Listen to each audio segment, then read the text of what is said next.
merci d'être parmi nous ce soir.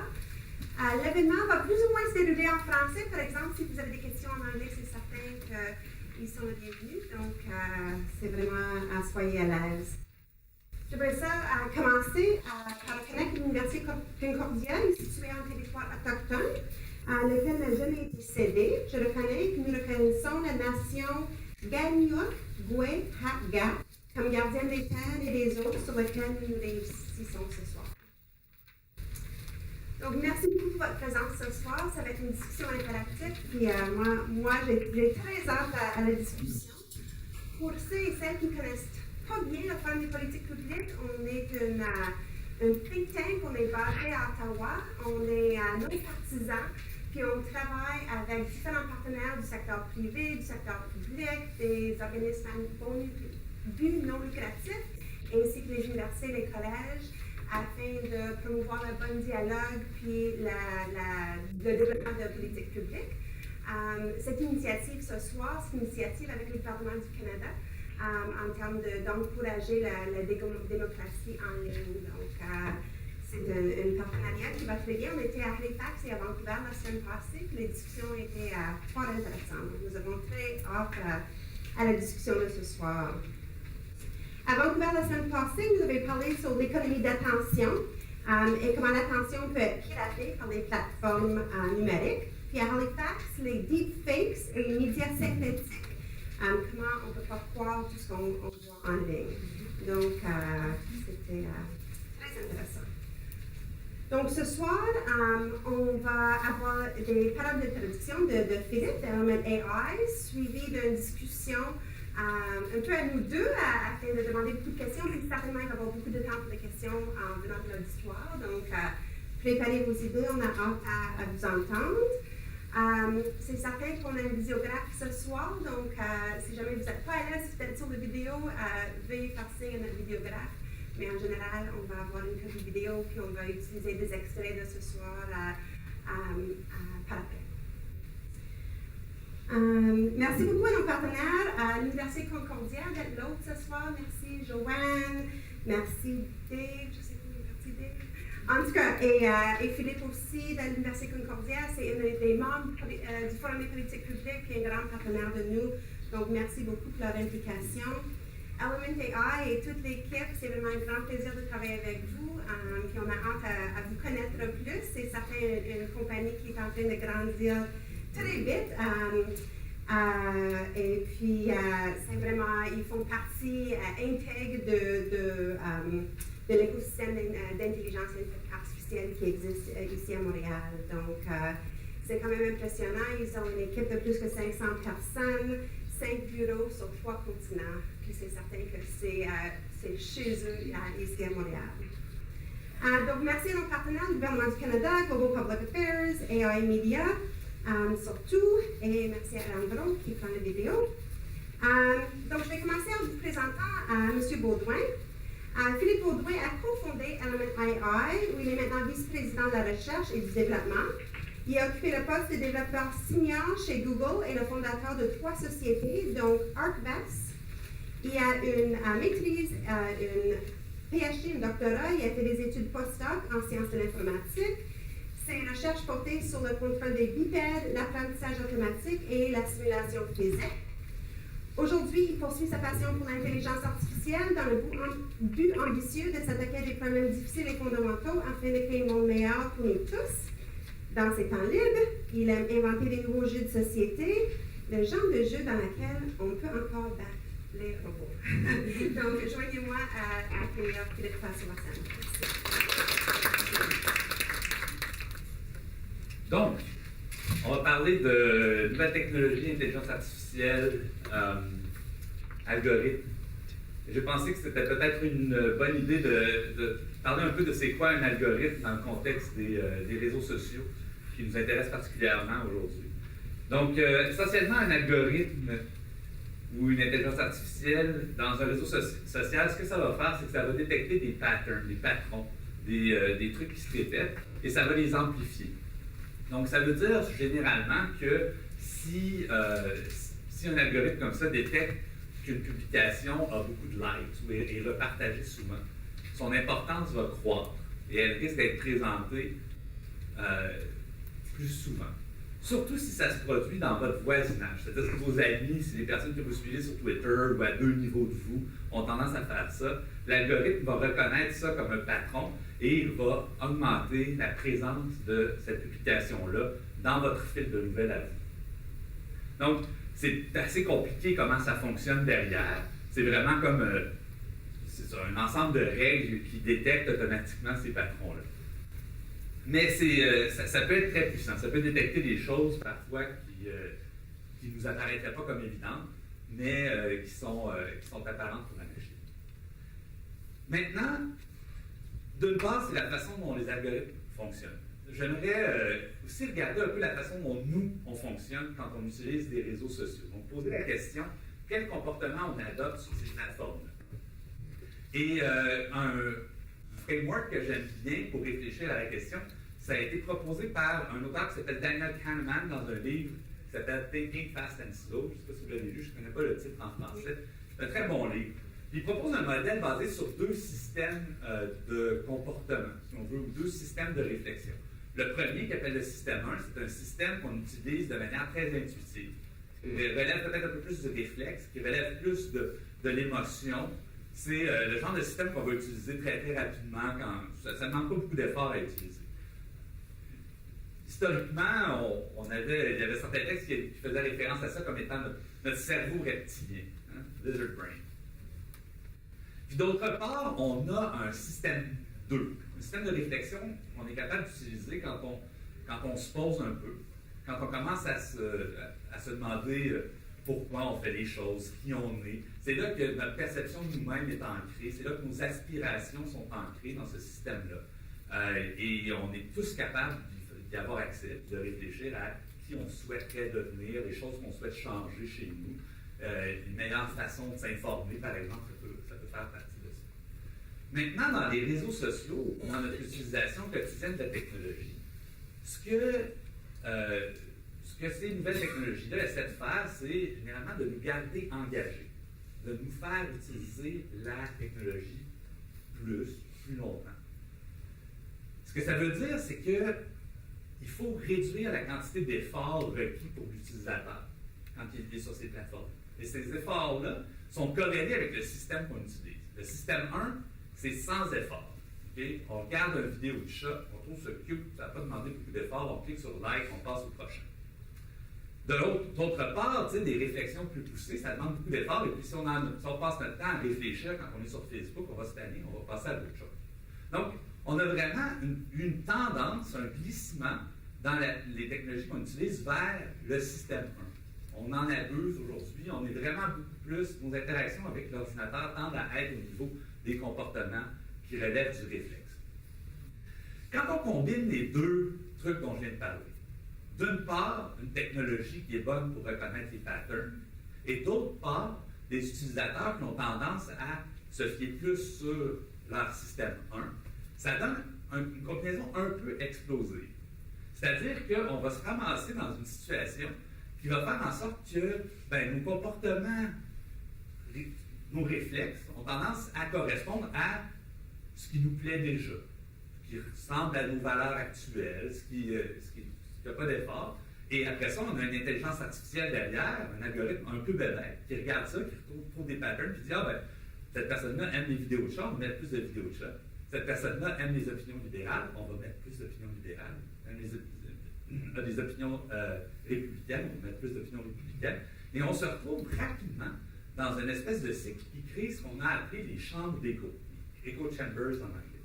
C'est-à-dire que les gens vont avoir une division très marquée du genre d'information auquel on va être exposé, qui dépend beaucoup de nos goûts. Et ça vient de cette combinaison-là des algorithmes et des comportements qu'on adopte sur les plateformes. C'est intéressant, en fait, ça a été beaucoup étudié. Et même le Wall Street Journal a mis en ligne, je ne sais pas si vous avez déjà vu ça, ça s'appelle Red Feed, Blue Feed. Vous pouvez chercher ça sur votre moteur de recherche préféré. Et c'est une application qui va, d'un côté, vous mettre toutes les nouvelles républicaines au sujet, par exemple, vous pouvez choisir votre sujet, mais par exemple au sujet des armes, toutes les nouvelles républicaines, et de l'autre côté, en même temps, toutes les nouvelles démocrates, Et c'est radicalement différent. Donc, vous pouvez vous imaginer de quoi le fil Facebook de quelqu'un de républicain a l'air versus quelqu'un de démocrate, et il y a un fossé immense entre les deux. D'accord? C'est difficile de s'imaginer qu'on est dans un environnement propice à l'émergence d'une démocratie plus nuancée quand on voit des choses comme ça. Donc, qu'est-ce qu'on peut faire? Bien, on peut faire comme utilisateur de ces plateformes-là. La première chose à faire, c'est d'être au fait de ce qui se passe derrière. Alors, quand on commence à comprendre un peu, on peut le démystifier et on peut en fait se rendre compte qu'il y a un biais immense dans l'information qui nous est présentée qui naît des algorithmes et de notre utilisation de ces trucs-là. Donc, on peut essayer de faire un suivi, à savoir, est-ce que quand j'utilise Facebook, je suis plutôt dans le système 1 ou dans le système 2? Donc, on peut se poser cette question-là personnellement. Et éventuellement, on peut se dire, bien, probablement qu'il faudrait que je sois activement à la recherche d'informations qui ne soient pas fournies par un algorithme un peu bébête derrière, qui n'est pas en mesure de faire la distinction. Et là, quand je parle à des audiences techniques, je leur dis aussi que comme développeur, on peut commencer à mettre en place des mécanismes qui peuvent enlever une partie de ce biais-là. Donc, il existe des solutions qu'on peut tenter de faire au niveau individuel, mais j'interpelle aussi les développeurs, quand je leur rencontre, à essayer de développer des applications qui seraient au fait de l'existence de ces deux systèmes de comportement-là et qui essaieraient de les rééquilibrer. C'est-à-dire de créer des intelligences artificielles qui ne soient pas bébêtes, comme un ami qui vous verrait, d'une part, vous dites avec votre système 2, oh, j'aimerais ça, aller plus souvent au gym puis mettre au régime, puis à côté, il vous voit manger des Smarties, puis à chaque Smarties qu'il mange, il vous en propose plus. Hein? C'est le genre d'amis qu'on a aujourd'hui quand on est sur Facebook. Ce serait intéressant de pouvoir rééquilibrer ces algorithmes-là pour qu'ils soient en mesure de nous donner une diète peut-être un peu plus équilibrée, qui ressemble plus, pas à nos comportements système 1, mais à nos aspirations système 2. Donc, comme utilisateur, le rôle qu'on a peut-être, c'est de constater ça et d'essayer de chercher des sources alternatives d'information pour compenser un peu. Mais bon, on ne peut pas mettre le blâme juste sur les utilisateurs. C'est évident que les entreprises, les gouvernements, en fait, il y a un paquet d'autres intervenants qui ont un rôle à jouer là-dedans. Nos pouvoirs individuels sont quand même assez limités. On peut changer nos comportements, on peut décider de sortir complètement de Facebook, mais il y a un paquet d'autres problèmes qui naissent de ça. Donc, c'est évident que le gouvernement et l'industrie ont un rôle important à jouer, mais il y a un certain nombre de défis qui viennent avec ça. Pour le gouvernement, le challenge, c'est de s'assurer de ne pas faire preuve de partisanerie. C'est très facile de mettre en place des lois qui favoriseraient indûment une industrie ou un certain groupe versus un autre. Donc, il faut éviter ce genre d'écueil-là. Et pour l'industrie, il y a quand même un certain nombre de défis aussi. Une compagnie privée doit s'assurer que son modèle d'affaires fonctionne. La plupart des entreprises sur Internet veulent respecter la liberté d'expression des utilisateurs. On ne veut pas, a priori, faire de la censure sur un sujet donné. Donc, il y a un certain nombre de défis aussi à ce niveau-là. Un autre problème auquel on fait face, c'est que la compréhension des enjeux est vraiment différente entre l'industrie et les gouvernements. On l'a vu au Congrès américain récemment, quand on a vu Mark Zuckerberg comparaître. C'est très évident qu'il y a une distance importante dans la compréhension des enjeux entre l'industrie et le gouvernement. Pratiquement, si on ne parlait pas le même langage à certains moments. Mais il reste que le dénominateur commun dans tout ça, c'est qu'il y a une érosion de confiance importante, pas seulement envers l'industrie, mais aussi envers les gouvernements. Quand on interroge les individus, on se rend compte qu'on perd confiance d'une part envers les fournisseurs de services, les grandes entreprises qui fournissent des services technologiques, et les gouvernements aussi. Et c'est là-dedans qu'on s'inspire à LMNTI, c'est quelque chose qui, pour nous, est très important. Une compagnie qui fabriquent des produits à base d'intelligence artificielle, et on est convaincu que ces produits-là ne peuvent connaître du succès que si on est capable de faire un pont dans ce fossé-là, si on est capable de rétablir la confiance des gens pour la technologie qu'ils vont utiliser. Donc, c'est pour ça qu'on fait beaucoup de recherches, autant du côté scientifique que du côté des politiques publiques, pour essayer de venir combler ce fossé-là. Quand on fait ces recherches-là, on mène beaucoup de conversations des forums différents, comme par exemple ce soir. Ce qui ressort généralement de nos conversations, autant avec les gouvernements que les individus, on discute avec des commissaires aux droits humains, puis des représentants de syndicats, des représentants de la société civile, ce qui ressort généralement, c'est que les individus ont l'impression qu'ils ont peu d'emprise sur leurs données personnelles. Comme si nos données personnelles ne s'appartenaient plus et on ne sait pas qu'est-ce qui arrive avec. En fait, généralement, les trois questions qu'on va se poser, c'est comment est-ce que ces données-là sont recueillies, par qui ces données-là sont recueillies, ou par qui elles sont conservées, et surtout, pourquoi elles sont utilisées, à quelle fin ces données-là sont utilisées. Et il y a très peu de transparence en ce moment dans... c'est très difficile de répondre à ces questions-là. Ce qui se passe, en fait, généralement, c'est qu'on décide d'utiliser des plateformes technologiques et on donne notre consentement un peu aveuglément. On accepte l'offre de service, ce qu'on appelle le contrat d'utilisation de service, et quand on clique la petite case à cocher, on vient de donner le libre accès à toutes les données qu'on va mettre sur cette plateforme-là. Des photos, des commentaires, des likes, des reshares. Ce sont toutes des données qui sont intéressantes, qui peuvent apporter beaucoup de valeur à l'entreprise privée qui les collecte. Et pour nous, on donne un peu un consentement aveugle d'utilisation de ces données-là. Donc, le côté un peu, la lumière un peu au bout du tunnel, le côté un peu positif qu'on peut voir aujourd'hui, c'est qu'il y a clairement une prise de conscience accrue de la population de ces problèmes-là. Beaucoup en marge des scandales qu'on a connus récemment, là, les Cambridge Analytica et ces trucs-là, parce que les gens ont commencé à se rendre compte qu'il y avait vraiment une utilisation abusive des données qui ne respectait pas notre compréhension de ce qu'est le respect de la vie privée et que les mesures d'autorégulation que les entreprises mettaient en place pour essayer de contrôler ça ne semblent pas fonctionner. Donc, il y a clairement un problème là, et ce que ça fait en sorte que le gouvernement commence à s'y intéresser. Mais si on creuse un peu plus, ce qu'on voit, c'est que l'augmentation de l'offre en services numériques, même s'il y en a beaucoup, et puis même si notre utilisation augmente, ça reste contrôlé par une poignée de compagnies. Très peu de compagnies contrôlent l'ensemble de ces services-là.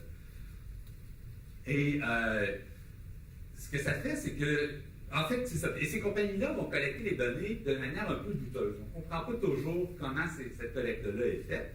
Et souvent, on se rend compte qu'ils ignorent le droit à la vie privée en collectant ces données-là. Et c'est d'autant plus...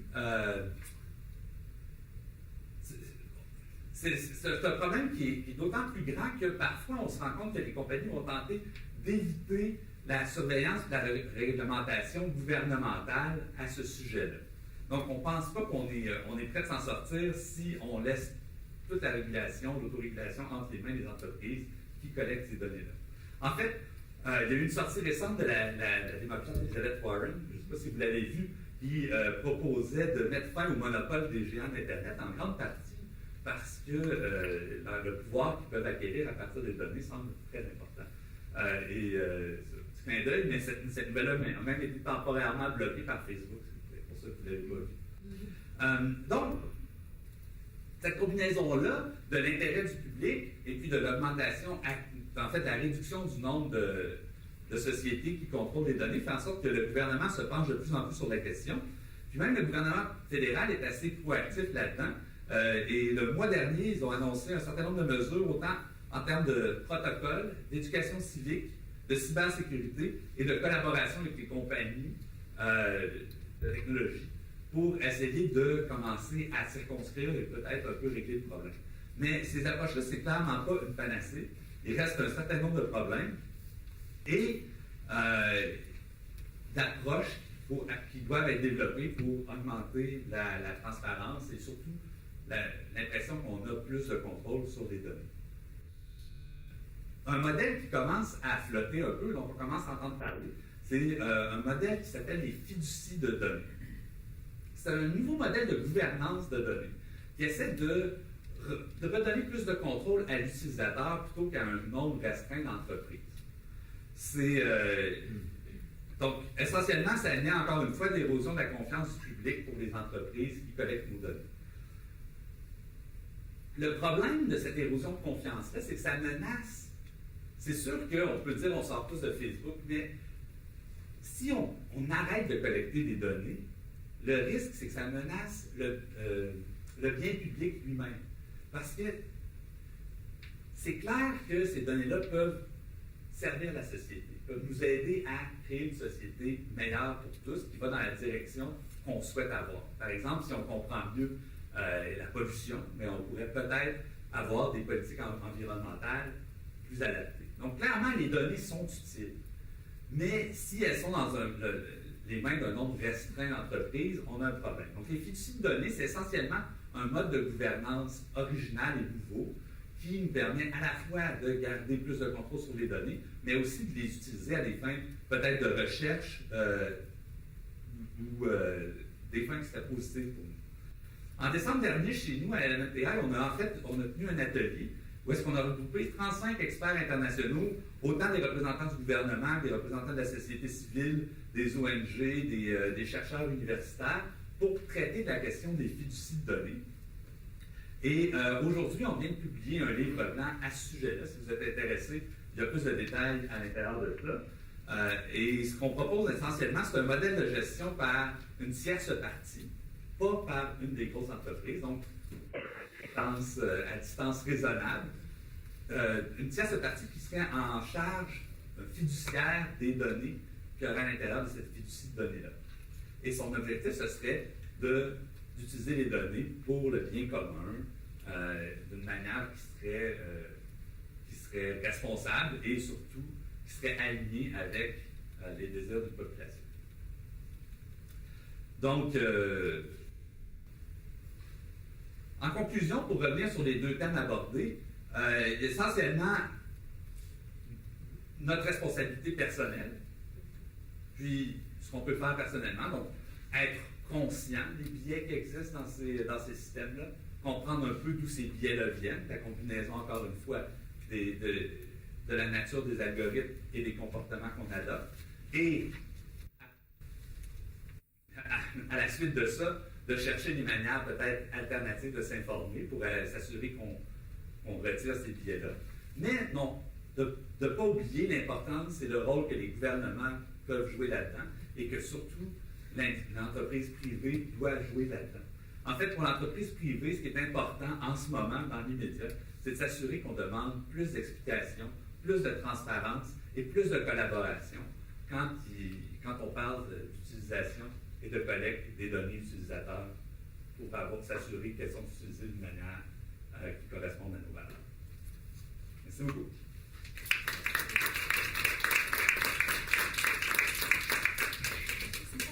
Je pense qu'on a une petite vidéo à jouer. Oui.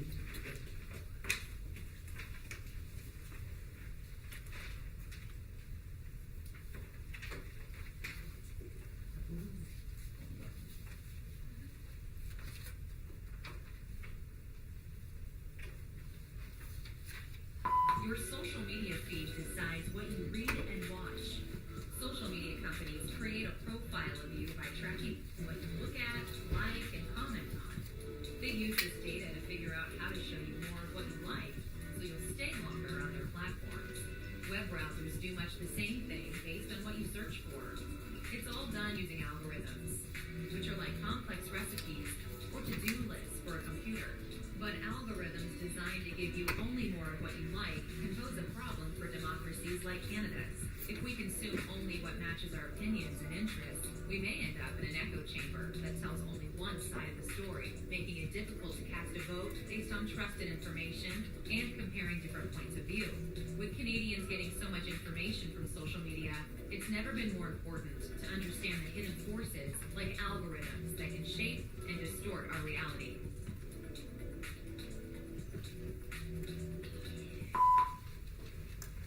Pretty good summary. There we go. Donc, on va voir les questions en français. Vous avez beaucoup de... En anglais, en français, vous avez le temps en français à vos questions, mais j'ai une couple pour commencer. Moi, je trouve ça intriguant parce que on dirait que le monde en ligne est rendu une place publique. C'est comme en anglais, on dit le public square, où tout le monde est en discussion, en débat, on fait le partage d'informations. Puis la question qui me reste encore, c'est qui est responsable pour ça? Si quelqu'un nous écrit une lettre qui est méchante, mais c'est pas Canada Post qui est responsable parce qu'on a envoyé ça par Post Canada. Donc, est-ce qu'on veut mettre ça dans les mains de Twitter et de Facebook et de ces organismes-là? Est-ce que c'est le gouvernement? Est-ce que ce sont les individus? Où est-ce qu'on se trouve dans cette place publique-là? Parce que je pense à mes enfants qui sont ados, je pense à moi-même, puis je me sens vulnérable. C'est une excellente question. D'une part, je pense que la comparaison avec la place publique est intéressante. C'est vraiment un lieu d'échange qui peut avoir des aspects très bénéfiques au niveau de la démocratie. Les gens peuvent s'exprimer là-dessus, et puis si on a une opinion, on peut l'émettre. Et même si cette opinion est populaire, elle peut même être partagée, et puis ça peut faire émerger des opinions qu'on n'aurait pas entendues, mais qui sont importantes. Mais comme n'importe quelle place publique, il y a des challenges que vous énonciez, c'est-à-dire la liberté d'expression, soit il y a une limite, j'imagine, à ça, et puis éventuellement, on dépasse la limite de la liberté d'expression. À mon avis, la responsabilité de ça, ultimement, c'est dans les mains de l'émetteur de l'opinion. Je pense qu'il faut, de la même façon, l'exemple de Post Canada est juste. Si on reçoit une lettre de menace par la poste, c'est la personne qui écrit la lettre qui en est responsable. Maintenant, la responsabilité, on ne peut pas non plus exonérer les compagnies. C'est-à-dire que c'est pas comme Post Canada où est-ce qu'on émet une lettre et puis on reçoit de manière indifférenciée toutes les lettres qui sont soumises. Les algorithmes sur ces plateformes-là choisissent ce qui va nous apparaître. Donc, c'est pas anodin non plus, cette sélection-là qui est faite des informations qui vont nous apparaître. Et c'est là peut-être qu'on sort un peu du modèle de la place publique classique où toutes les opinions ont exactement la même amplification. Sur les plateformes en ligne, les opinions vont être amplifiées plus ou moins en fonction d'un paquet de critères. Et en fait, c'est peut-être l'opacité un peu de ces critères-là ou des données qui sont utilisées par ces algorithmes-là qui posent problème. J'ai tellement de questions. Ce ne sont pas des questions ici, je m'excuse. Donc, on est en train de faire un projet présentement sur le cyberharcèlement, surtout pour les femmes en politique. Puis c'est vraiment quelque chose qui me frappe personnellement, puis qui franchement me fâche. On voit que lorsqu'on parle aux jeunes femmes, c'est une des raisons qu'ils vont prendre politique parce qu'ils ont peur du harcèlement, ils ont peur de vraiment pas juste des critiques puis les observations constructives, c'est vraiment la méchanceté qui existe en ligne. On a eu une session dernièrement, on avait des politiciens, on avait des gens qui travaillent dans ce milieu-là. C'est encore très difficile à définir parce que c'est un abus, c'est un harcèlement. Mais c'est un peu ignoré, ça existe, puis ça continue, puis ça existe dans toutes les parties, ça existe pour toutes les femmes, malheureusement, en politique. Ça arrive pour les femmes, les hommes aussi, c'est certain, mais c'est quand même beaucoup plus pour les femmes. Est-ce que tu peux nous parler un peu de comment Oui, en fait, c'est peut-être justement un endroit où la technologie nous permet d'être plus proactifs qu'avant. C'est-à-dire que ces algorithmes-là qui sont bons pour trouver des patrons dans les données peuvent être utilisés pour trouver des patrons de hate speech. Je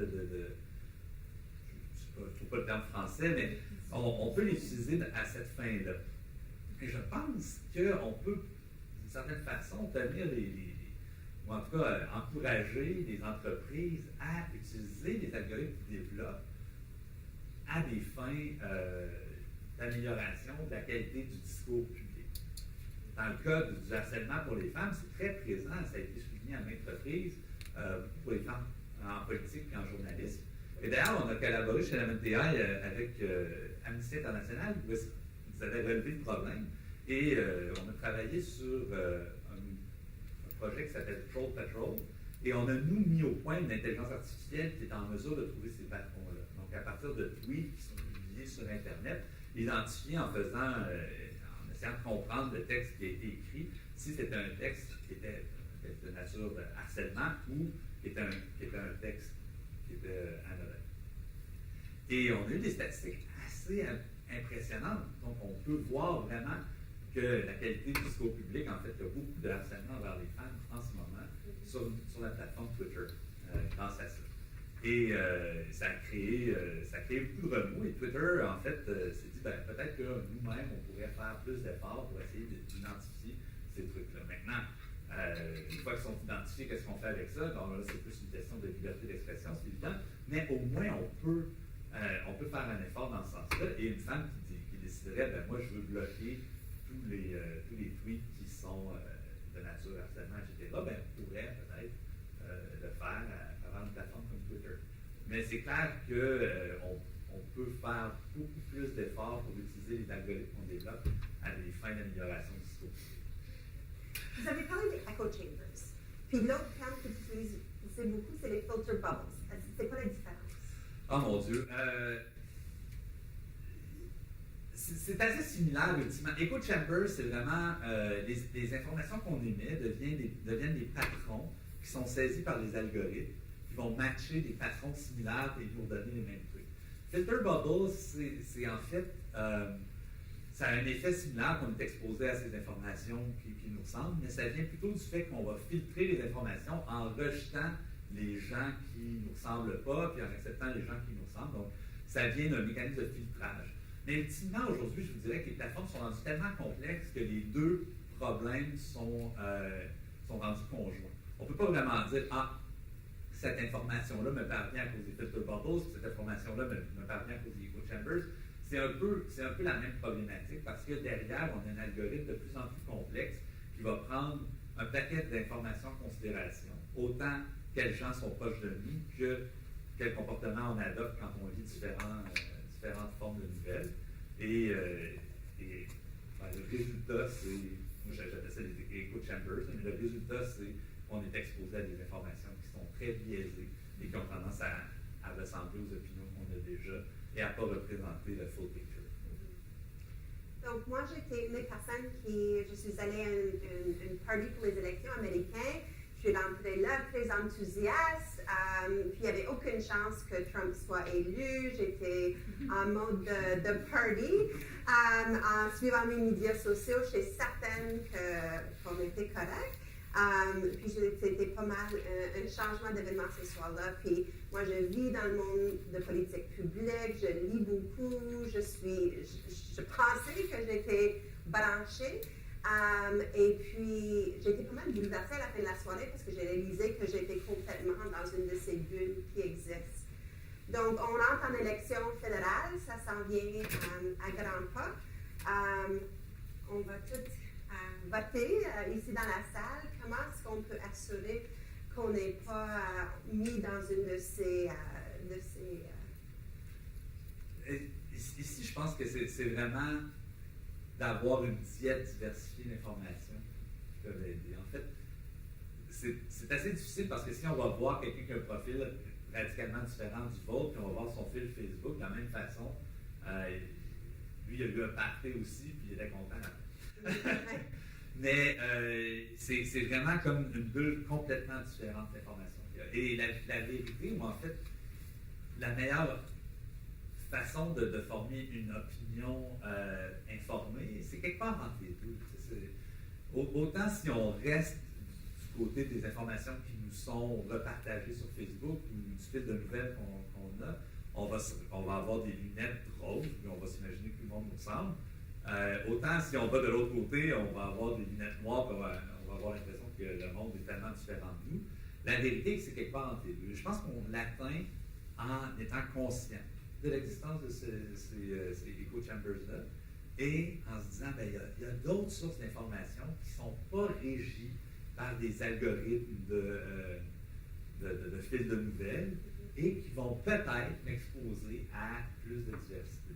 Et chercher activement les sources qui nous plaisent, c'est un peu, c'est plus difficile que juste se laisser porter par un fil de nouvelles personnalisé, mais en même temps, je pense que c'est essentiel de le faire aujourd'hui, dans la société dans laquelle on est, de dire, si on veut prendre des bonnes opinions, et peut-être de vous faire les champions de cette nuance-là que vous allez glaner à force de trouver des sources alternatives à l'intérieur de vos réseaux sociaux. Parce que c'est pas dit que si vous commencez à nuancer les informations que vous voyez en disant, ben regardez, sur des sources alternatives, je trouve ces nuances-là, que dans vos réseaux à vous, vous n'allez pas encourager ces réseaux-là à revenir un petit peu plus proche en tout cas, enlever un peu du biais qui existe.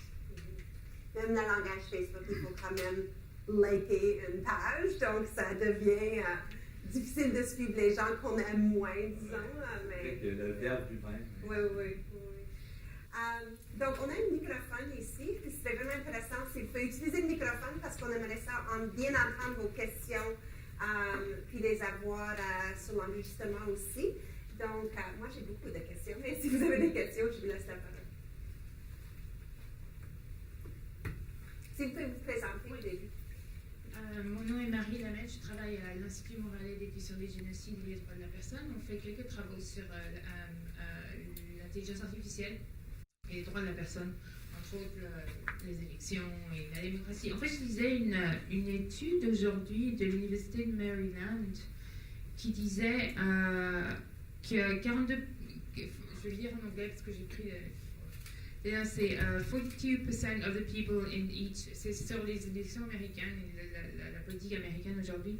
20% of Americans think we'd be better off as a country if large numbers of the opposing party in the public today just died. 42% of the people in each party view the opposition as downright evil and subhuman.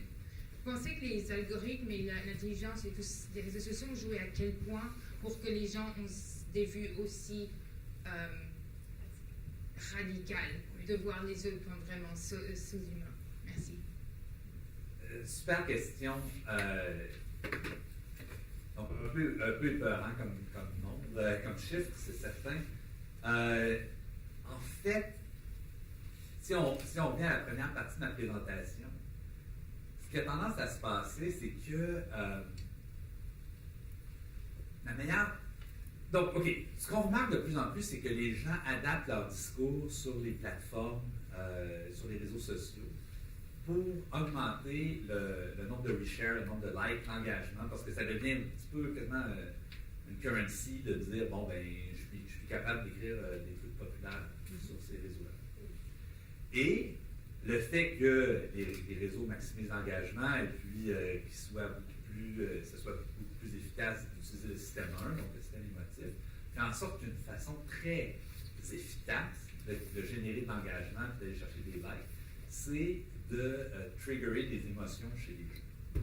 Donc, on voit un glissement naturel des publications vers des publications qui soient plus émotives, plus agressives, même qui génèrent des émotions de colère de plus en plus intenses. Okay?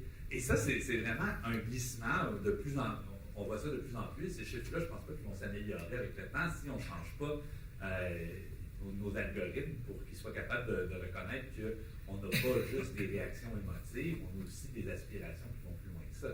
Donc, on est vraiment coincé un peu dans ce glissement-là qui vient de ça. Je voudrais souligner un autre point que vous m'amenez, je pense, qui est intéressant, c'est, en plus de ça, on a ce que j'appellerais des attaques, ou des adversarial attacks sur les publications. C'est-à-dire que aujourd'hui, une façon efficace de faire de la publicité ou de promouvoir son point de vue, c'est de s'assurer que notre point de vue devient viral et repartagé de plus en plus. Et de plus en plus fréquemment, il y a des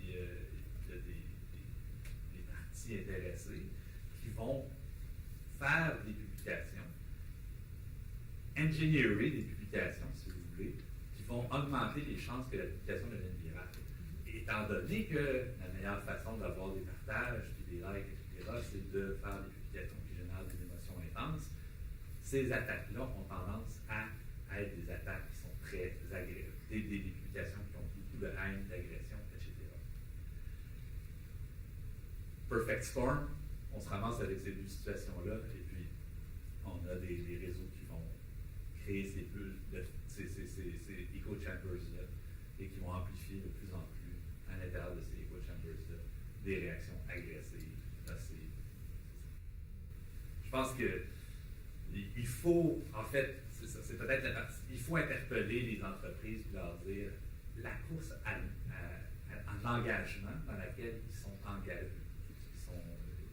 aujourd'hui a cet effet néfaste-là d'éloigner les gens de leurs aspirations, de créer plus de haine chez les gens. Et je pense qu'il faut chercher à encourager les entreprises à corriger ça. Pouvez-vous nous parler un peu plus du rôle de Element AI dans tout ça? Pourquoi c'était créé il y a combien d'années? Plus que 2 ans. 2 ans, ça grandit très vite. Donc, ça a créé 2 ans. Puis, qu'est-ce qui était le feu qui vous amenait à créer Element AI? Puis, quel rôle que vous jouez dans tout ça? Oui. Donc, la raison pour laquelle on a créé Element AI au début, c'est vraiment cette conviction-là que les avancées récentes en intelligence artificielle, qui sont dans un domaine qu'on appelle l'apprentissage machine. Essentiellement, quand on parle d'intelligence artificielle aujourd'hui, on parle de machines qui sont en mesure d'apprendre à partir des patrons qu'on leur expose. Il y a eu beaucoup d'avancées au niveau de la recherche là-dedans.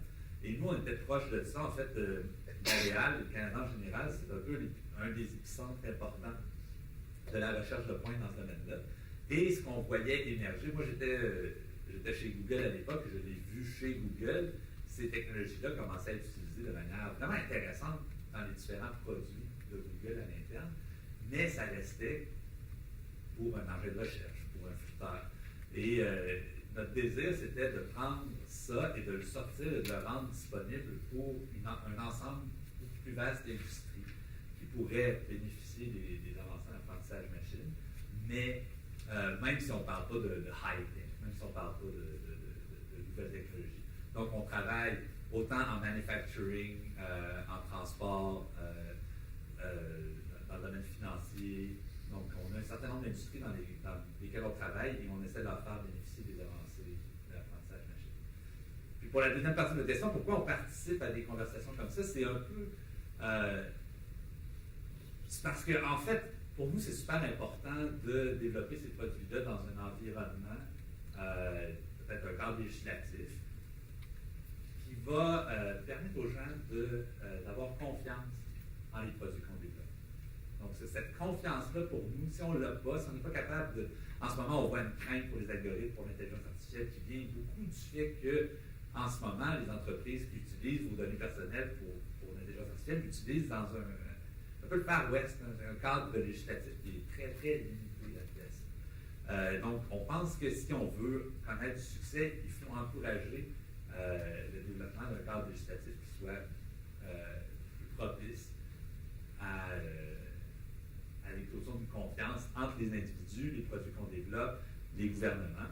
Donc, nous, notre but, ce n'est pas de mener la conversation, mais c'est de l'encourager, d'y participer, de réunir des gens non partisans ou des académiques, des personnes de la société civile qui vont travailler ensemble pour définir quel genre de monde on veut, mais aussi pour leur faire profiter de la compréhension qu'on a de cette technologie-là, de l'expertise qu'on a pour pouvoir l'amener et s'assurer que les politiques qu'on va développer sont à la fois alignés avec notre désir de société et comprennent le genre de technologie qui existe.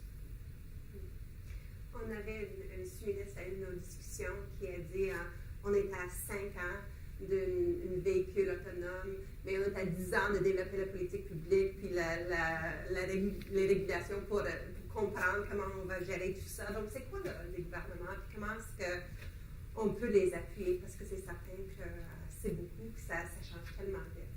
Oui. Je pense que le rôle des gouvernements, c'est... en fait, c'est d'écouter la population, de comprendre la technologie et de mettre en place un cadre législatif qui comprend les deux. T'sais. Donc, je ne pense pas qu'une approche 100% autorégulation, qui est l'approche un peu actuelle en nouvelle technologie, soit appropriée. Il y a des dérives qu'on remarque et qu'il faut éviter. Donc, le rôle du gouvernement, c'est un peu de se pencher sur ces questions-là. Bon, c'est sûr qu'il y a un rôle d'éducation publique aussi. Je pense que dans l'intérim, il faut que nous, citoyen, je pense qu'on peut comprendre les limitations et les problèmes des technologies et puis les utiliser mieux. Et le gouvernement a un rôle à jouer, un rôle d'éducation à jouer à ce niveau-là. Et d'autre part, il y a un rôle à jouer comme dans l'établissement d'un cadre législatif qui soit propice, c'est certain, au développement de la technologie. On ne veut pas freiner ça, mais on ne peut pas, sous prétexte d'éviter de freiner la technologie, de laisser ça, d'avoir un vacuum dans le cadre législatif. Puis vous travaillez sur 3 continents. Est-ce qu'on est en arrière? Est-ce qu'on est lent? Je sais pas. Ben, je veux dire, en Europe, il y a GDPR, c'est certain, qui existe là-bas, qui est intéressant. Mais si on va trop vite, on risque peut-être d'avoir un cadre législatif qui ne comprenne pas assez bien la technologie elle-même. Je ne sais pas si on est en arrière. Je pense que ce qui est important vraiment de se poser comme question, c'est qu'il ne faut pas arrêter, il faut continuer de progresser, il faut inviter les conversations. Il faut avoir des forums où les différents intervenants sont là, incluant les experts de la technologie, mais incluant aussi des gens de la société civile pour s'assurer que, en tout cas, c'est ça. Donc, c'est juste encourager cette conversation-là, d'être à l'affût et puis peut-être de lire le livre blanc qu'on va publier sur les données qui sont une avenue vraiment très intéressante. Puis, en fait, il y a même un projet de pilote qui va avoir lieu là-dessus en Angleterre récemment. C'est peut-être un endroit où ils sont un peu en avance. Mais de prendre des initiatives comme ça, puis de voir si on ne peut pas commencer à les utiliser pour arriver à un environnement qui... c'est ça, parce qu'un environnement qui soit plus aligné avec les valeurs des gens. Est-ce qu'il y a d'autres questions de la salle? Oui, oui. Bonjour. En fait, ma question, c'est plus par rapport à la manière dont les compagnies répondent aux crises dont vous avez parlé. Parce que dans le phénomène des chambres d'écho, par exemple, d'après ce que vous avez expliqué, en tout cas, j'ai l'impression, en tant que personne qui n'est pas experte, que c'était quand même assez prédictible. C'était inscrit dans la manière dont les outils avaient été développés. Et donc, je me demande comment ça se fait que c'est seulement quand c'est devenu vraiment comme un incendie que les entreprises ont commencé à se dire « Oh, peut-être qu'on va essayer de répondre aux questions », mais il n'y avait pas on a l'impression qu'il n'y avait pas vraiment d'effort pour prédire. Oui. Donc, je me demande, est-ce que c'est une fausse impression que j'ai, que c'est facile de prédire ce genre d'effet, ou bien est-ce que vraiment il y a un effort qui peut être fait dans ce sens-là? C'est une bonne question. En fait, comme on dit, hindsight is always 20/20.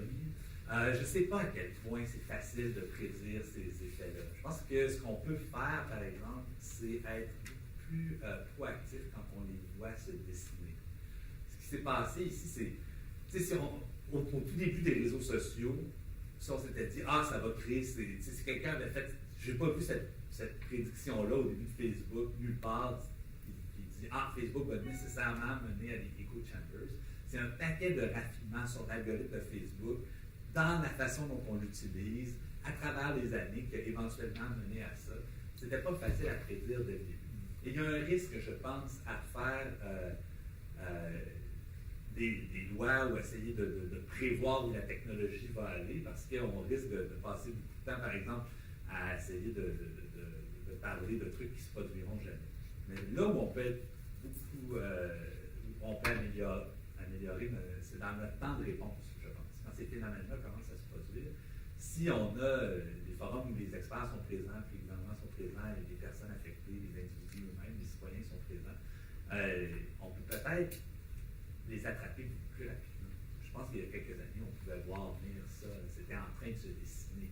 Les statistiques que vous avez sorties, madame, tout à l'heure, on aurait pu les regarder l'an dernier, et puis on aurait vu quelles étaient ces statistiques-là glisser tranquillement, et puis on aurait pu sonner la sonnette d'alarme, puis tirer sur le signal d'alarme et dire il faut faire quelque chose pour freiner ça. Et c'est là, je pense, où on peut vraiment s'améliorer, c'est-à-dire peut-être avoir des gouvernements qui sont plus à l'affût des changements qui sont dus à l'application des nouvelles technologies. À mon avis, c'est comme ça qu'on va l'attraper rapidement et ensuite avoir des mécanismes qu'on peut mettre en place efficacement qui vont plus loin que l'autorégulation pour contrer ça. Ça prend des gens comme vous en gouvernement pour bien comprendre ces enjeux-là. C'est quand même un défi parce qu'il y a des gens avec l'expertise et certains qui vont ailleurs. Ben, c'est pour ça que je pense qu'il faut mettre en place des forums, des lieux de conversation où ces échanges-là peuvent avoir lieu. Je pense qu'on va dans la bonne direction, on en voit de plus en plus. Ouais, c'est ça. En fait, c'est vraiment dans cette dynamique-là qu'on s'inscrit, nous, à la LPR.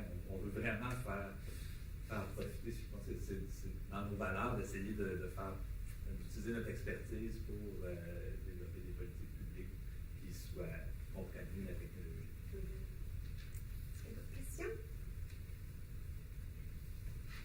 Oui, juste aller au microphone, je m'excuse, juste pour qu'on entende.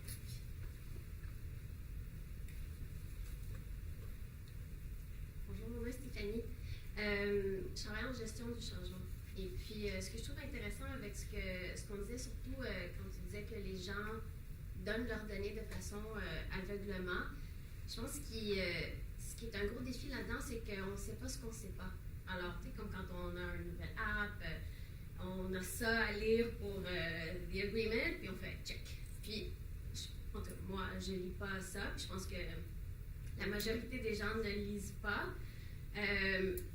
Puis ça renforce ce you don't know what you don't know. Alors, comment est-ce qu'on peut aider justement à éduquer les gens? Comment est-ce qu'on peut augmenter cette connaissance? Parce que les gens, comme on dit, le font aveuglement sans être mal intentionnés.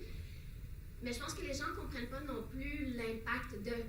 Puis je trouve cette idée de forum, elle est super intéressante, d'avoir ce côté expert, d'avoir ce côté gouvernemental pour les réglementations, puis le côté public. Mais je pense que le côté public, les gens ont largement aucune idée de qu'est-ce qui est quoi, jusqu'à temps que ça frappe, jusqu'à temps que, comme même hier avec WhatsApp qui a crashé, Facebook et tout ça, là les gens se disent « Ah, est-ce que mes informations sont à risque? » Mais comment est-ce qu'on peut aider les gens à avoir justement cette éducation-là? Elle commence où? Elle est la responsabilité de qui? Là, c'est de ce niveau-là.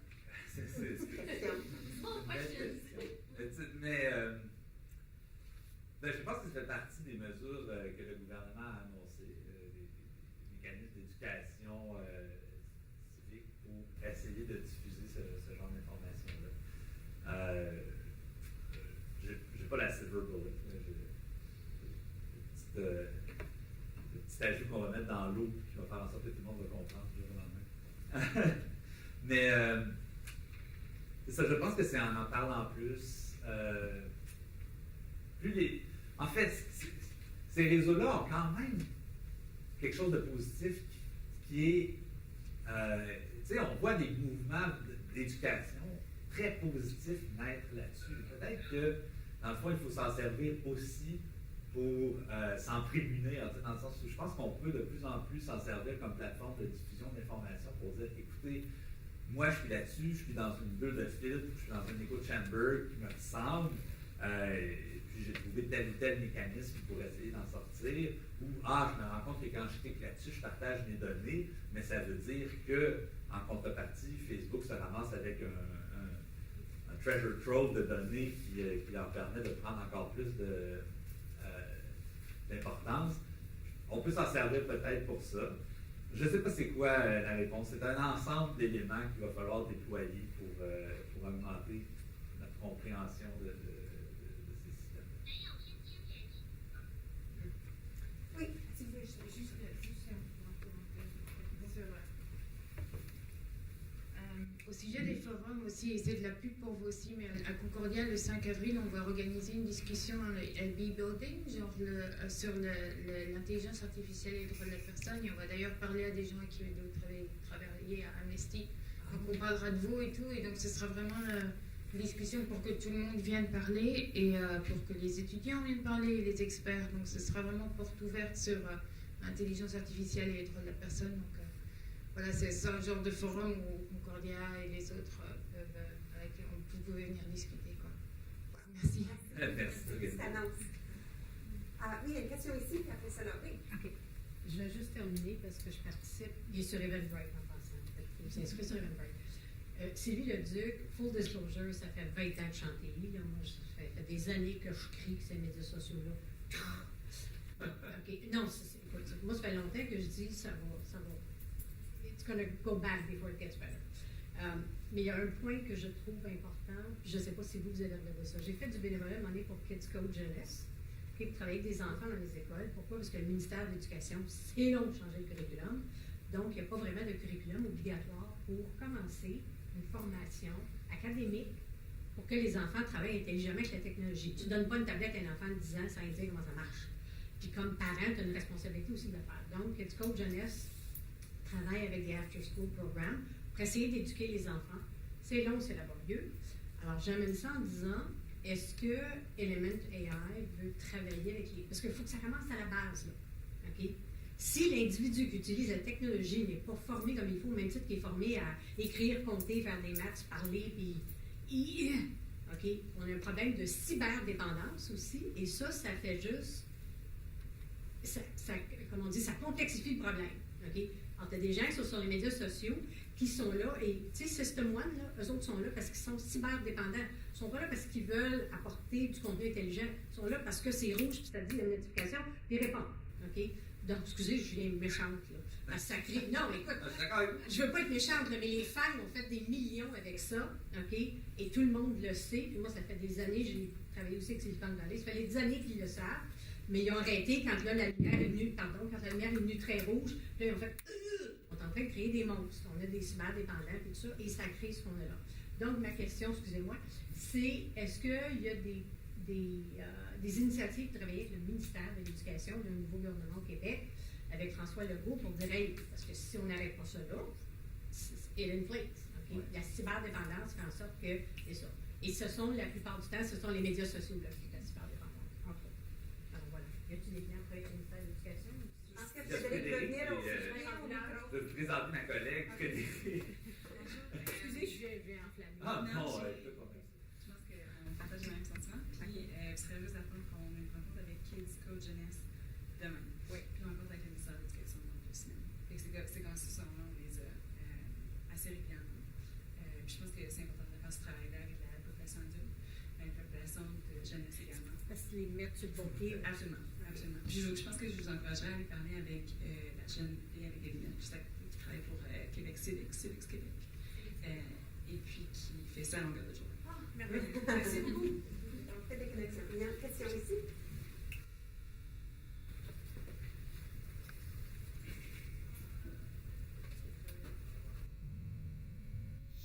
Je ne sais pas si je suis exactement dans le sujet, mais moi, je m'informe de différentes façons. Je pense que c'est le côté 2. Puis j'essaie de m'informer avec des journaux de toutes sortes, à l'international aussi. Puis quand on regarde ce qui est écrit en les commentaires en bas, et des fois, j'en regarde 2, 3, puis j'en ai assez. Hier, j'entendais Anne-Marie Dussault elle a une émission à RDI, puis elle disait que sur la question des vaccins, elle a interviewé quelqu'un, elle a reçu 400 000 commentaires. Il me semble que c'est astronomique, là. Ça n'a pas de sens. Je ne sais pas comment, qu'est-ce qu'on va faire avec ça si ça se multiplie à l'infini. Ouais. C'est...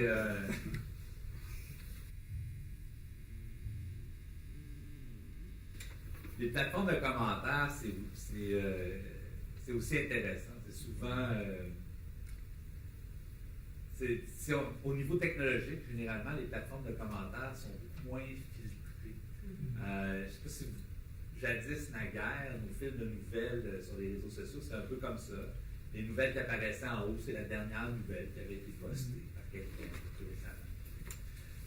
Et ça a évolué vers des fils de nouvelles qui sont ordonnés maintenant par, on ne sait pas trop quoi. C'est sûr que si c'est plus récent, ça a plus de chances d'être en haut, mais ce n'est pas nécessairement le truc le plus récent qui est en haut. Il y a plein d'autres choses. Pour les fils de nouvelles, on est un peu à l'ancienne génération, parce que c'est pour les fils de commentaires, c'est tous les commentaires qui ont été postés dans la liste qui ont été postés. Donc, c'est un modèle qui ne scale pas avec l'augmentation de la quantité d'utilisateurs des plateformes en ligne. Donc, c'est juste qu'il y a plus de monde qui ont des tablettes, qui ont des téléphones, puis qui commentent. Ça fait en sorte qu'on en voit beaucoup aujourd'hui. Sur Twitter, il y en a 10 fois plus, mais c'est filtré parce que tu vas juste voir ceux qui ressemblent à ceux qui t'ont nommé directement, ceux qui sont dans votre entourage. Donc, ceci étant dit, qu'est-ce qu'on peut faire? Ça revient un peu à la question du hate speech. On a beaucoup dans ces commentaires-là de hate speech. Qu'est-ce qu'on doit faire avec ça? Je pense qu'il faut utiliser les outils technologiques qu'on a pour avoir une modération plus efficace. Et si on parle d'une plateforme éditoriale, un journal, où on s'attend à avoir une curation, et il faudrait qu'on pourrait développer des outils technologiques qui permettent de faciliter cette curation-là pour que l'ensemble des commentaires correspondent à une certaine ligne éditoriale, peut-être dans le niveau du ton, au moins. Donc, en tout cas, je ne sais pas trop comment répondre à la question autrement, de dire que c'est un petit peu l'évolution technologique peut-être qui peut nous aider à changer ça. Mais il faut faire attention aussi parce que sinon on peut s'en servir pour renforcer les echo chambers. Si on modère tous les commentaires avec lesquels on n'est pas d'accord, même ceux qui sont exprimés avec modération, sur certains sujets, ça devient délicat. Je vais changer de sujet un petit peu. Je vais revenir à la question des femmes parce que ça me passionne quand même. Puis, ils vont souvent dire que l'intelligence artificielle est à la base biaisée à cause qu'il y a tellement peu de femmes en technologie. Vous me parlez de ça? Oui, en fait, l'intelligence artificielle elle-même, c'est juste un algorithme. Elle n'a pas de biais tant qu'elle n'a pas vu de données. Mais ce qu'on utilise, ce sont des intelligences artificielles qui sont entraînées sur des ensembles de données. Par exemple, si on utilise une application de photographie qui est capable de reconnaître les visages dans nos photographies et de dire ça c'est le visage de maman, ça c'est le visage de ta fille, etc., c'est des algorithmes qui ont été entraînés sur un paquet de photographies de visages qui ont été vus avant. L'algorithme, au début, n'est pas capable de classifier aucun visage, puis après en avoir vu des milliers, des millions, des milliards à la rigueur, là, il devient meilleur, il est capable de classifier les visages dans vos photos. Le biais naît généralement de l'ensemble de données qui vont être fournies à l'algorithme. Donc, si dans l'ensemble d'images qu'on va fournir à cet algorithme-là, il y a peu de diversité, on a pris nos images en Californie, puis c'est toutes des personnes blanches, par exemple, mais l'algorithme va être biaisé, puis il va avoir plus de difficultés à reconnaître peut-être des personnes blanches. Ce n'est pas un exemple catastrophique, mais le même phénomène peut se produire avec des applications qui ont des impacts plus potentiellement graves, comme par exemple des applications qui seraient utilisées par un corps policier pour décider où déployer ses policiers. Mais si on a entraîné cette application-là avec des informations sur les arrestations, bien ces arrestations-là souffrent peut-être d'un biais qui était inhérent à la façon dont les policiers travaillaient. Peut-être qu'ils travaillaient plus dans certains quartiers en fonction de certains critères. Et là, ces biais-là se retrouvent dans l'algorithme. Et les décisions qui ont été prises par les policiers a posteriori, on ne peut pas dire qu'ils ne sont pas biaisés parce qu'ils viennent d'un ordinateur. Non, cet ordinateur-là a été entraîné sur des données qui ont été générées par des humains qui, eux, avaient des biais. Donc, ces algorithmes-là ont des biais qui reflètent ça.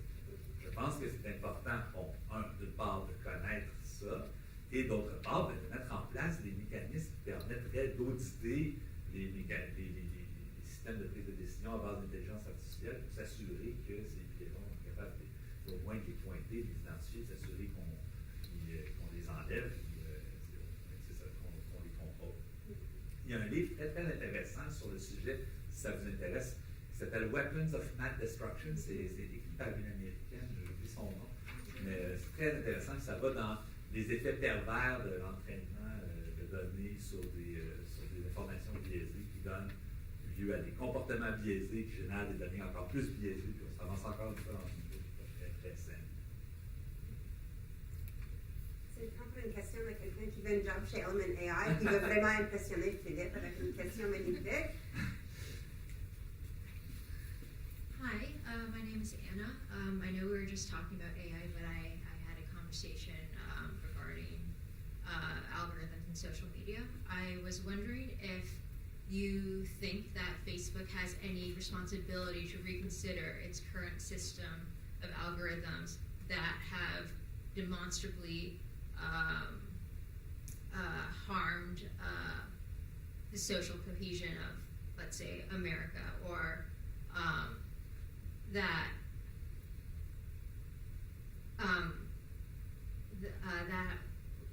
the algorithms that have caused echo chambers that contribute to fake news being propagated, or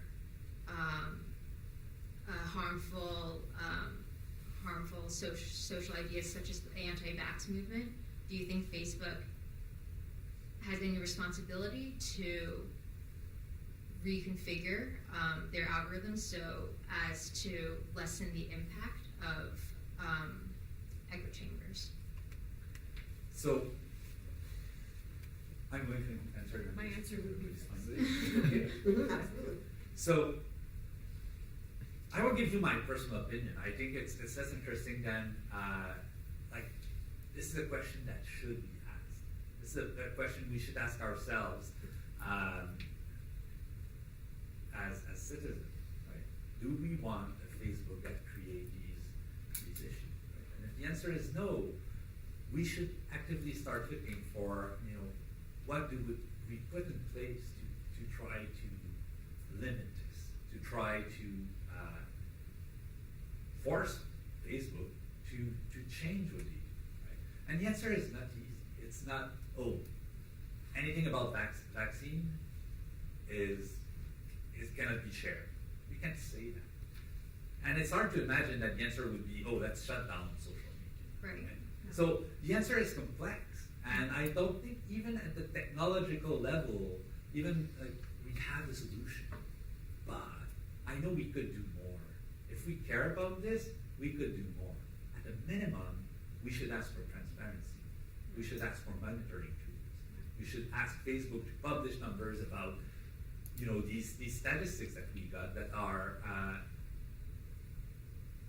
clearly highlighting the increase in the divide, the increase in these echo chambers. If we say as a society, we think echo chambers are bad, then we should ask at least for visibility on that. And if they become too bad, we should dial back, or we should say, hey, come up with a solution, or shut it down, or whatever, right? But at the moment, I think, it's a question we should ask ourselves. Look at what Facebook has become. Is this what we want? I have a follow-up question.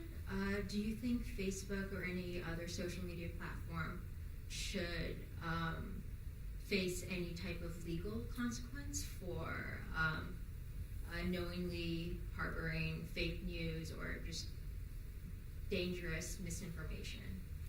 Do you think the government has the right to regulate and discipline what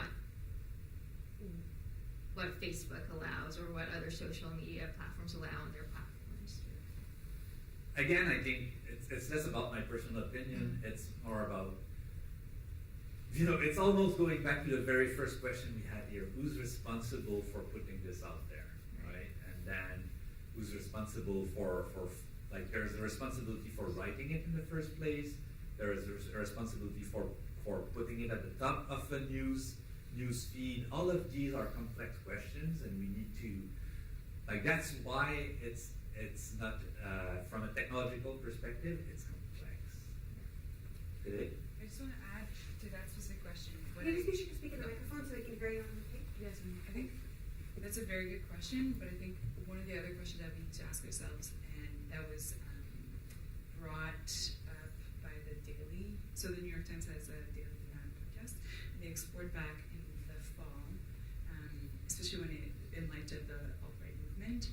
say these specific platforms decide to ban those specific news and alt-right positions or those specific individuals, where do these people go? Where do these news go? And very often, they, or in that specific case, were found on a separate platform that was only for alt-right people. And then I think in the end, the idea is to break up these echo chambers. Well, even a solution like this hasn't succeeded. Right. So I think just like exploring what the alternative looks like. Again, to go back to Phil's point, it's complex. We have time for maybe one or two more questions. Yes, please go ahead.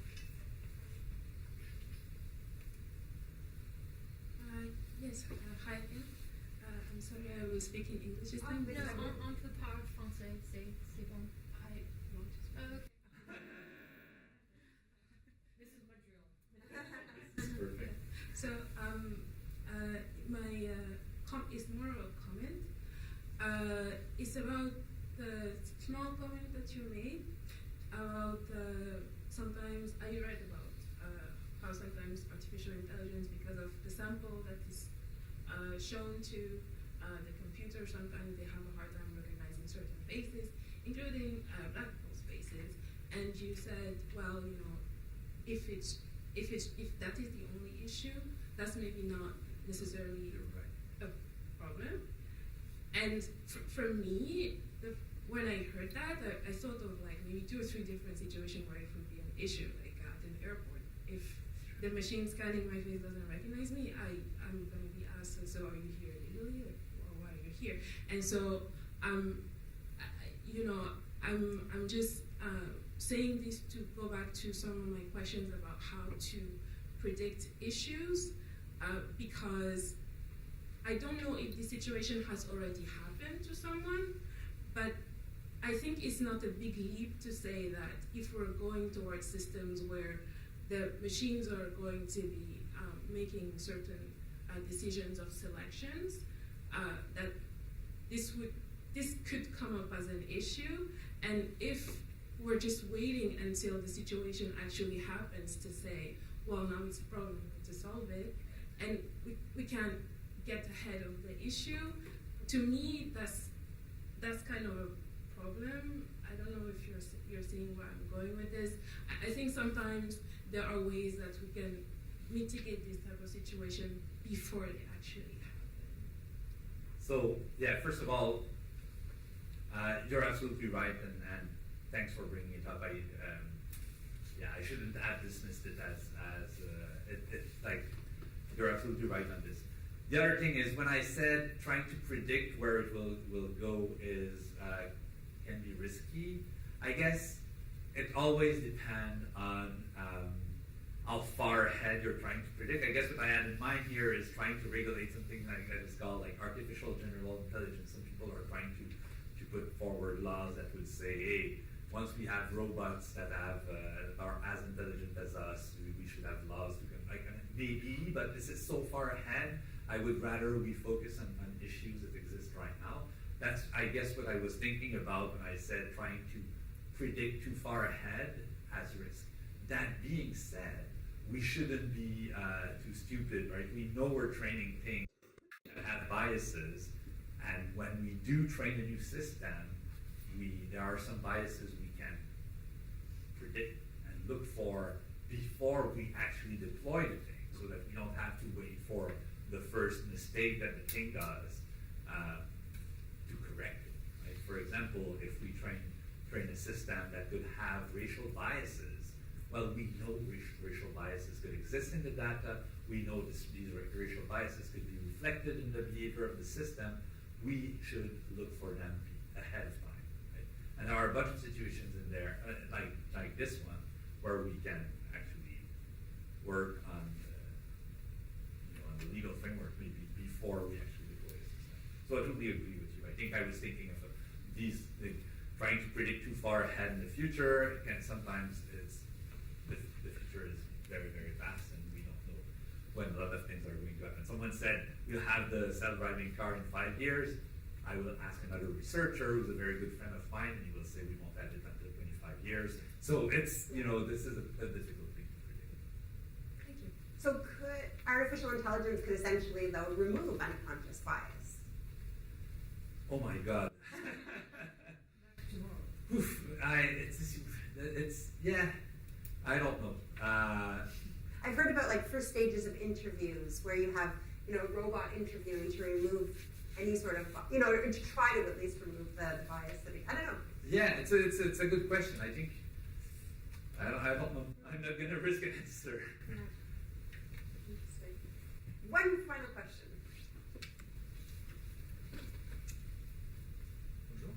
Je voudrais revenir sur la notion de fiducie de données ou quand tu parlais d'auditer des algorithmes. Est-ce que d'une certaine façon, les algorithmes ne devraient pas eux-mêmes devenir un bien public, dans le sens qu'après n'importe qui pourrait le questionner, l'auditer, servir de l'éducation, juste qu'on comprenne mieux en fait? Oui. Au niveau des algorithmes, transformer les algorithmes eux-mêmes en bien public, à la rigueur, on pourrait même demander est-ce qu'il ne faut pas transformer les entreprises elles-mêmes en bien public, comme on peut l'Internet lui-même. C'est une bonne question. Je pense que commencer avec l'idée des fiducies de données, c'est déjà intéressant. Parce qu'en ce moment, on a une espèce de combinaison des données et des algorithmes qui sont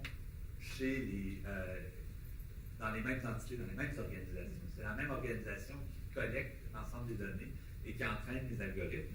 Et on n'a aucune façon de voir le passage d'un à l'autre. Qu'est-ce qui passe d'un à l'autre? Comment ça passe d'un à l'autre? Est-ce que mes données, par exemple, médicales, je peux, sur une base personnelle, dire oui, je suis intéressé à ce que ces données médicales-là soient utilisées pour la recherche contre le cancer, mais je ne suis pas intéressé à ce que ça soit utilisé pour me vendre une assurance. Je ne sais pas. Mais en ce moment, c'est la même entreprise qui a les données que celle que l'algorithme pour les assurances, puis si elles font la recherche sur le cancer, les données sont à la même place. Donc, commencer par sortir les données et ensuite dire, s'il y a des entreprises qui font différents algorithmes pour différentes tâches, on peut peut-être se servir de cette distance-là qui existe entre la fiducie de données et l'entreprise pour regagner du contrôle comme utilisateur et dire, moi, je suis à l'aise à ce que les données que j'ai mises dans cette fiducie-là soient utilisées à telle fin ou telle fin, mais pas à telle autre fin. En ce moment, on n'a absolument pas la capacité de faire ça. Je vais juste donner un exemple. Par exemple, mettons en contenu culturel, mettons Netflix, par exemple, il n'y a pas assez de contenu québécois proposé, etc.